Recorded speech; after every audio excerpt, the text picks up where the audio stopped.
Wala ka pala, BT. Takot ka pala eh. O, hindi ako natatakot. Diba? Ba't ako matatakot?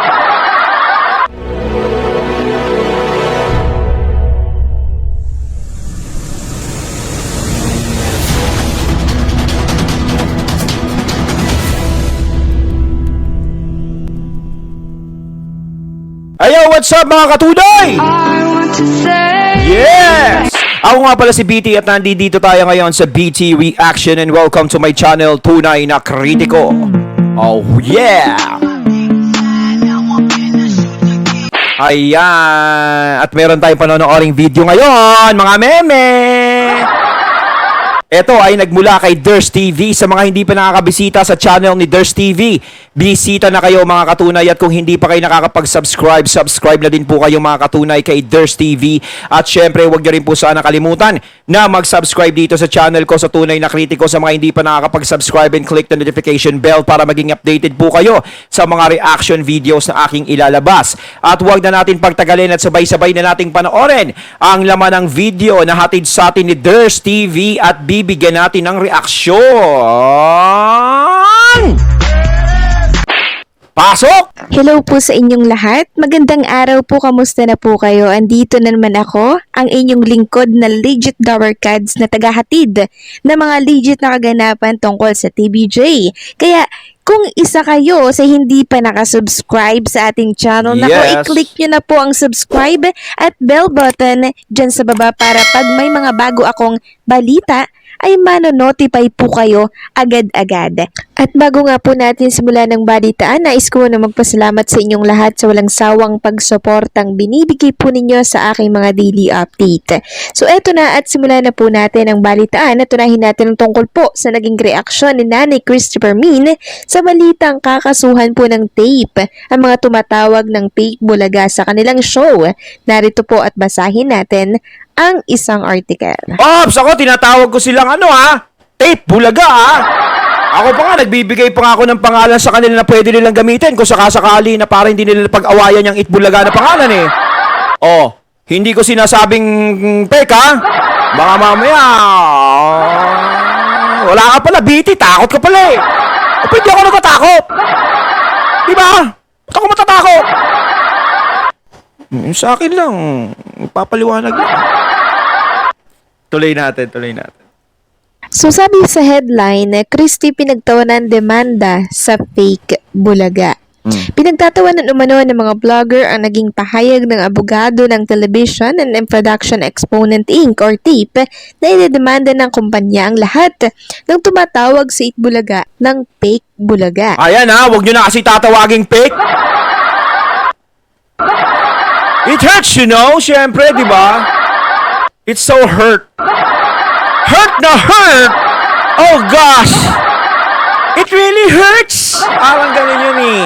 Di ba? O, hindi ako nangiinis Oh, sinasabihan ko nga sila, huwag nang tawaging fake. Kaya mga katunay, huwag nyo na tawaging fake Tawag ng fake. Malidibanda kayo yan. Dapat babe lang. Okay? Ang lahat ng mga vlogger pinagtatawanan to sa inang batikang manunulat o host vlogger. Kasi nga po, nag-issue ng pahayag ang abogado ng Tape Inc. Tape Bulaga na kung sino man po ang tatawag sa kanila ng fake bulaga ay idedemanda nila. Mga abogado ngayon na nagbibigay rin ng opinyon na pinagtatawanan din ito. So abogado nagtatawa din pala dito. Parang pupunta kayo sa korte. Tapos di harap kayo sa korte. Ipapatong natin kaso diyan kasi nagsalita yan ng fake. Parang gara. Kaya mo pagpasok ko sa kulungan ano kaso mo? Nagsalita po ako eh. Ano sinabi mo? Yung fake bulaga. Ako nagbibigil ako pero ako talaga sinasabi ko tape bulaga pangalan. Pinagsama ko yung tape tapos bulaga, 'di ba? Para Tapos yung EAT, 'di ba? EAT, eat. Tapos, ibigay nyo rin sa kanila yung bulaga. Hati na lang kayo. Eat bulaga. Ito pabalik pa rin sa TVJ, no? Ang galing talaga ng utak ko. Ang galing-galing mo. Yan, kasi huwag nyo tatawagin. Tinatawag nyo silang ganyan eh. Kayo talaga, mga bad kayo. Sa sinabing statement ng abogado po ng tape. Sabi ba dito, dahil saan kayo nakakita na tinawag lang kayo ng fake bulagahan tung na kayo sa demandahan? Ani Nay Christie. Nonsense yung sinasabi ko. Ang tanong, ilang katao po sa Pilipinas ang inyong kakasuhan at Tama si ipapakulong Nanay dahil Christie lamang sa dyan. pagtawag sa inyo ng fake bulaga, di ba? Ilang Tama, may punto si Nanay Christie dyan, you know. Ang dami nyo pong kakasuhan. Maraming tumatawag sa inyo ng ganyan. Kasi nga, hindi nyo naman masisisi yung mga tao. Alam naman ng mga tao kung sino talaga ang lumikha ng pangalang Itbulaga. O sige, hindi na kayo tatawaging fake. Diba? Hindi na nila kayo tatawaging fake. Kahit na si Sir Joey De Leon na nakaisip niyan. No, huwag nyo na kasing tawagin. Diba? Tinatawag nyo pang fake eh. Alam nyo namang si Sir Joey De Leon ang nakagawa ng pangalan na yan, tinatawag niya pa silang fake. Ako baka sabihin nyo, itong sutunin na kalito ko, tawag ng fake. Oy, hindi ko kayo tinatawag na hindi ko binubuo No, fake. Dahil eto, nakikibalita lang ako, nakikichismis lang ako. O, baka kung anong isipin nyo sa akin. Chismoso ako eh. kaso ang inyong haharapin sa hearing. Dagdag pa ng veteranang manunulat. Ito po talaga ay nag-iimbita ng pagtatawa sa totoo lang. Sambit po niya. Sabi pa dito, para kay Nay Christie, ang ganitong bagay hindi na dapat humahantong pa sa Tama. korte. Tama po na magsabi kayo na hindi kayo dapat tawagin ng fake bulaga. Lalo't nakuha nyo na po sa IPO yung titulo na hanggang 2033. Magagamit nyo, sana po hanggang doon na lang. Mahinahong payo ni Nay Christie sa Tape Inc. Huwag na sana yung mga parang nagtatakutan tayo na kapag ka tinawag naming fake bulaga ang inyong programa, ay madedemanda kami. Huwag naman pong ganun. Kaya nagtatawa na ng mga vlogger, lahat ng vlogger na natsyempuhan ko, pinanood ko, nagtatawa talaga sila. Say pa ni Christie. Alam nyo eto lang yung sasabihin ko sa Tape Bulaga. Ayan ako Tape Bulaga sinasabi ko sa inyo. Alam nyo, hindi dapat kayo mainis. Diba? Alam ko naiinis na kayo sa nangyayari. No? Kayo din naman ang gumagawa ng ikaiinis nyo sa sarili nyo. Alam nyo kung bakit? Kasi nga, yan lang namang pangalan na yan ang nagdadala sa inyo sa peligro. Ang ibig kong sabihin, peligro, kung ano-anong nangyayari sa inyo na dinadatnan yung kamalasan na nangyayari at ikinagagalit ng netizen sa inyo. Yan lang naman eh. Bakit hanggang ngayon, lagi ko nalang sinasabi sa vlog ko, bakit pinipilit nyo pa sa mga sarili nyo na ariin ang hindi dapat ariin, na ibinigay ng iba at inisip ng iba kung bakit merong ganyang pangalan, bakit patuloy nyo pang pinaglalaban pero hindi niya na kayo mahal? Diba? Hindi na ba kayo naawa? Wala ba kayong mga puso? Wala ba kayong atay tsaka balon-balunan? Halos nasasaktan na kayo sa araw-araw na binibigay ng mga tao sa inyo. Parang hindi lang isang krus ang bumabagsak sa inyo. 10,000 krus ang pinapasan nyo. Kapag may mga natatanggap kayong mga negatibong komento na binabato sa inyo. Dahil lang yan sa pangalan. Hindi minamaliit ng mga tao ang mga host nyo. Ang pagtatrabaho ng mga host nyo. Ang mga staff nyo. Hindi minamaliit ng tao ang pagpuproduce nyo. Ang kinaiinis lang nila dito, sa puntong ito, ay yung pangalan na yan. Yan lang ang pinaglalabanan nyo. Bakit patuloy nyo pang iniipit? Hindi na nga gumagana sa inyo. Hindi na nagwo-work yung pangalan na yan. Hindi pa pwede nating sabihin, hayaan mo yung mga tao na masawa. Hayaan mo yung TBJ na masawa dyan. Hindi na nila hahabulin yung pangalan na yan. Kahit sabihin nyo na ariin nyo ang Itbulaga ng pagkatagal-tagal na panahon, hindi nyo pa rin matutumbasan ang ginawa ng TBJ sa Itbulaga. At hindi pa rin mawawala sa isipan ng mga tao kung sino-sino ang tunay na naging parte ng Itbulaga. Kaya nila nasasabi yung mga salitang fake na yan dahil dyan. Yung hinahawakan yung pangalan. Sinasabi ko sa inyo, kung hatiin nyo na lang yan, wala na kayong pag-aawayan. Kayo ang Tape, gusto nyong magkaroon din ng Itbulaga, so Tape, Bulaga. Di ba? So gusto din ng TBJ yung Bulaga, so E80 sila, Bulaga. Bulaga! Parang panalin TVJ dun. No? Hindi ganun eh. Production nyo na yan eh. Tape, di ba? Kayo na nagdadala ng programa nyo ngayon, yung tape. Wala na yung TVJ dyan. So, mas maganda, bakit hindi nyo ipangalan sa sarili nyo yung programa?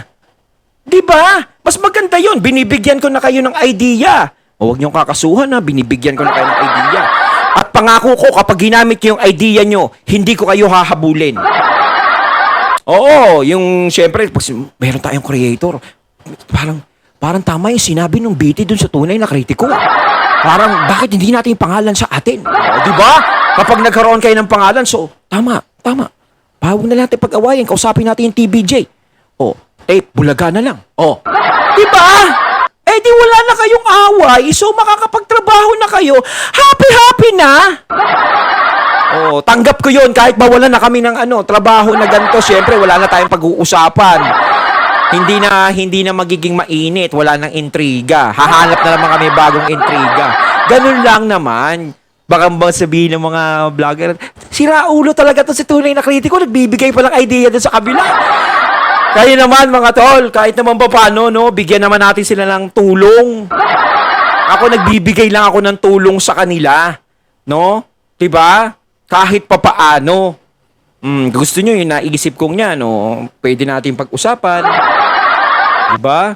So yun, kung mag-isip ng pangalan nyo, magaling ako dyan. Yung tape Bulaga, unang-una ko sinasabi sa inyo yan. Tape pa, hindi fake sinasabi ko. Tape. Kaya natin yung naisip. Ang talino mo talaga. Far as their blog is concerned, nung una pa man daw ay Tape Bulaga na ang kanilang tawag sa It Bulaga. Kahit balikan nyo po yung marami naming episode, Tape Bulaga ang tawag namin sa inyo. Ani si SF. Sabi naman ng co-host niyang si Romel Chica, kaya nung naglabas na sa social media, syempre, makikisabay tayo. Sino naman ulit ni Christy dahil yan po ang katawagan ng buong bayan. Huwag nyo nang ikinakagalit yung ganyan. Nakuha nyo na nga po yung karapatan hanggang 2033. Iginiit din ng veteran right. Daming tulong ha, Yorme ha.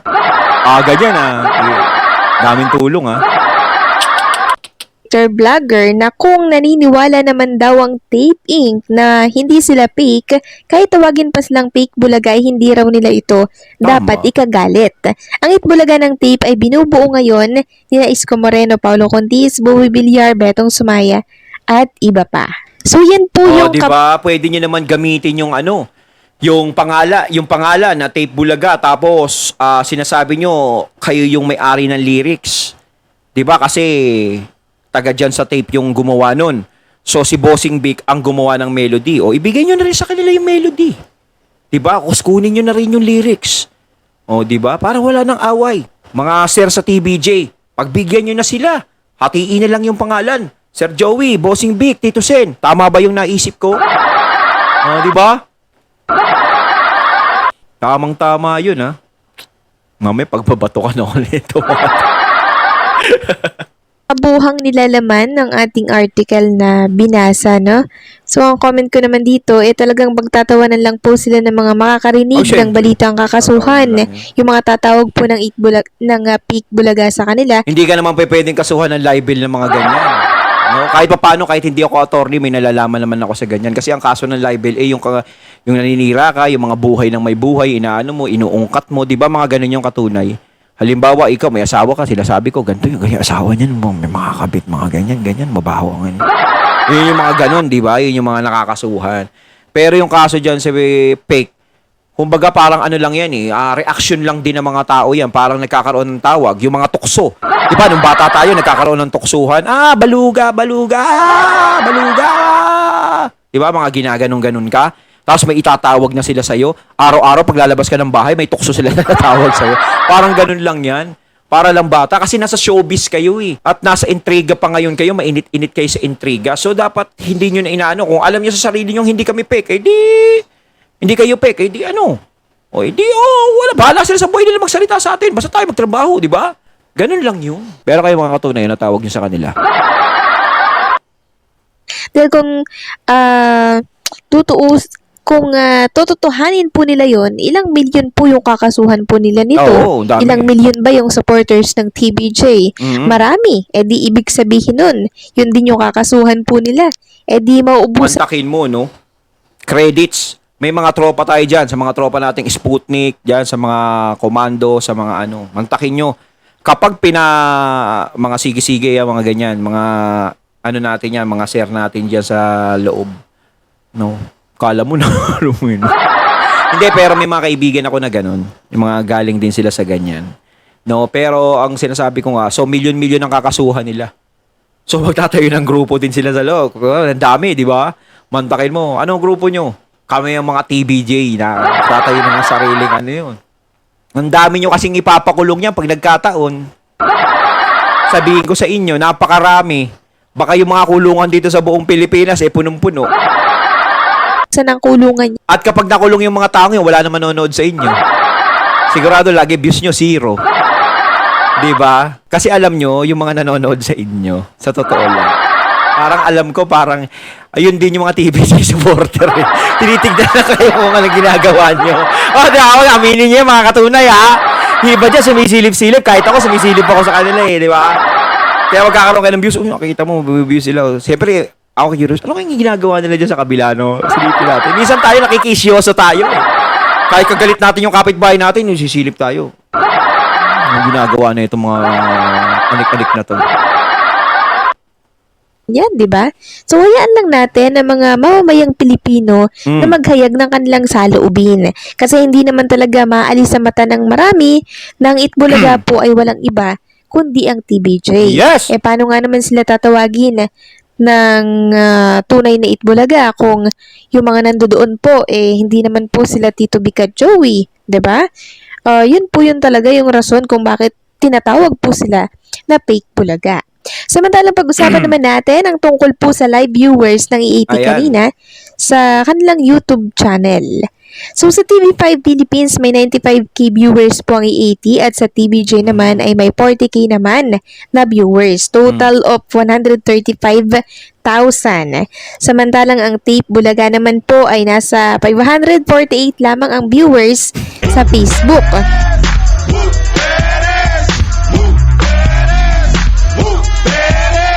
Ang taas, ha? Talagang araw-araw pinatataob po ng TVJ ang Tape Bulaga. Anong panama po nila sa 100? Tapos makikita mo sa ratings, no? Taas nila, no? Gara. Gara, no? Tapos nakita mo yung views 500.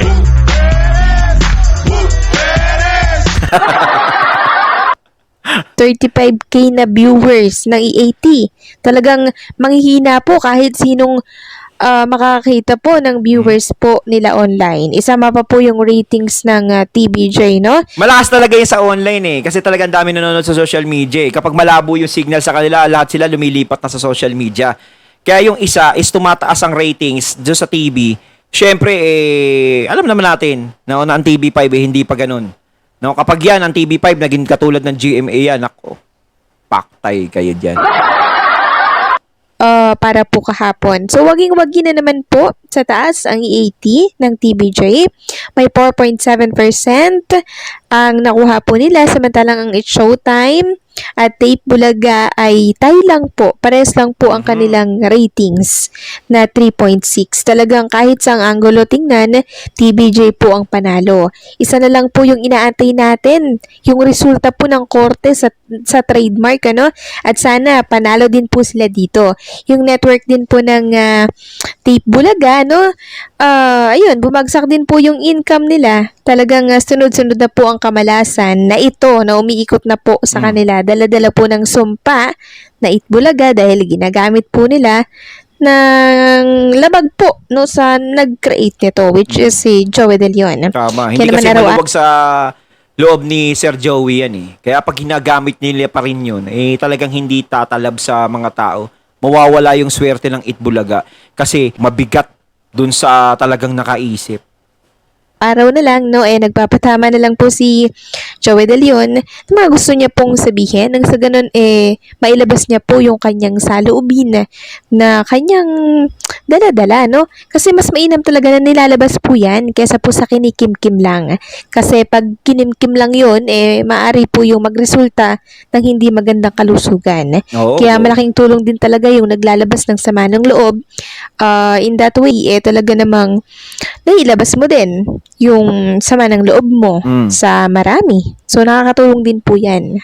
And hoping po no na by ngayong darating na buwan which is September, Yo! sana po ay matapos na po ang kaso po no ng TBJ or yung sinampa po nilang kaso dito po sa tape, no? At sana po makuha na po nila yung Eat Bulaga na trademark nang sa ganun matapos na po ang lahat ng kaguluhang ito. So yun lang naman po yung susi, 'di ba, na maibalik Pag nakuha na ng TBJ yung Eat Bulaga, wala tayong pag-uusapan.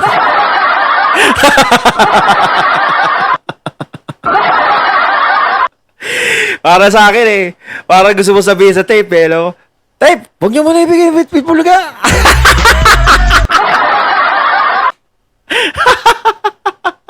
ang Hindi, pero syempre ako gusto ko ibigay na yung Eat Bulaga, di ba? Ganun naman yun Dahil talagang karapatan ng TBJ yan. No, alam naman natin si Sir Joey, magiging ano yan, syempre yung mga netizens is matutuwa din at isa pa, magiging magandang puntos yan sa tape. No, sana naiisip nyo rin yun. titulong Eat Bulaga sa totoong lumikha which is si Joey De Leon. Ayon, at ating natunghayan ang video na nagbula kay Ders TV. Ayan mga katunay, kayo anong masasabi nyo tungkol dito sa napanood natin at binigyan natin ng reaksyon na nagbula kay Ders TV. Comment lang po kayo sa baba. So once again, I'm BT and I'm out. Peace.